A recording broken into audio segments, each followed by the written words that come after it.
sometimes it's hard to know what bad behavior should you accept and what shouldn't you. Psychologists see couples all the time, and many times what one of the partners will say their partner does, it might seem kind of petty, or it might seem like it's not that big of a deal. But there are 9 things that I think are indicative of big problems in a relationship. And if you see these consistently in your relationship, I would end that relationship. If you're dating, ending it is much easier. If you're married, then it's important that you go to a therapist and you work on these issues together and confront them. Be upfront with them. Don't be silent about what's going on, because the only way to change is if the therapist knows what it is that's going on. So if you try to be trying to win your therapist's approval, or you aren't honest and upfront with the behavior, the therapist will overlook it and they will not be able to help you. Here's my 9. Okay, the first thing, repeated broken promises. That might not seem like a big deal, but when your partner consistently promises you stuff and there's no follow through, that's a big problem in life, and you shouldn't settle for it. It will break numerous boundaries if you are to marry and get more serious. Secondly, making you feel bad about yourself in public or in private. Your partner is supposed to be supportive. They're not supposed to throw you to the wolves, especially when there's other people around. The privy of being a partner is they know what you're very sensitive about. They should protect those things, and those things should be between the two of you. And they shouldn't use them as a weapon to get back at you for something. Number 3, any kind of emotional manipulation.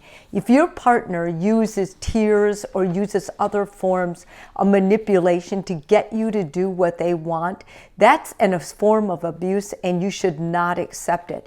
Once in a while, maybe people will do that naturally. I see that in normal relationships. I'm sure I've done that from time to time in my own relationship, but it's not consistent. When it's consistent, that's a problem. That means that's part of the way they communicate. That's part of the way they have relationships. And no matter what relationship they're in, they're going to sabotage it with that behavior. Number 4, betraying your trust or infidelity of any kind. That can be with money, that can be emotional affair, physical affair, whatever kind of a betrayal. It hurts. It destroys trust. And if it happens once when you're dating, I promise you it'll probably happen again. So I would stop dating a person like that. The next one, pretending that the past never happened.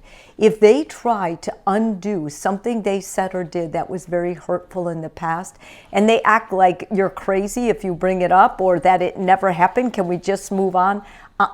We can't just move on, because that happened, and until it's resolved, worked out, and you have some sort of promise by their behaviors present that it won't continue into the future, you should consider really ending that relationship, especially if you're dating. Dating is supposed to be about the very best relationship, not them showing you all their worst.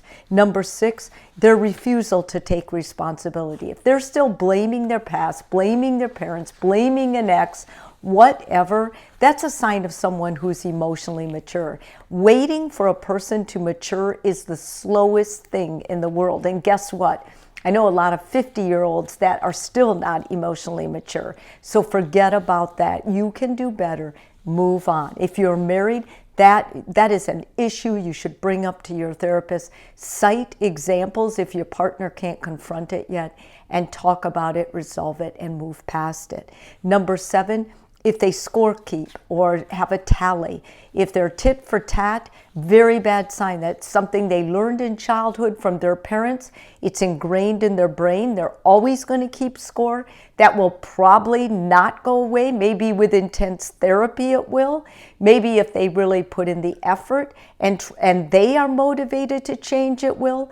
But otherwise, if you have that in a dating relationship, you're going to have it with all things once you're married. So consider this your warning.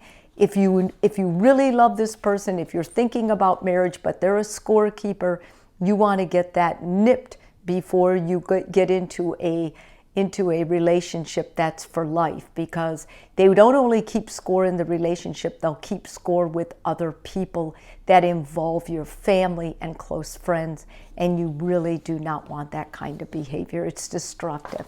And next, a refusal to grow up. If your partner constantly wants to live in a Peter Pan type episode, they just can't quite grow up, that's a very bad sign. People who are loving and in a loving relationship want to grow. They want to change. They really are looking forward to that. And if your partner cannot do that, that's a very bad sign. And lastly, any kind of an abusive situation. And I mean any kind, emotional, any kind of sexual, any kind of physical.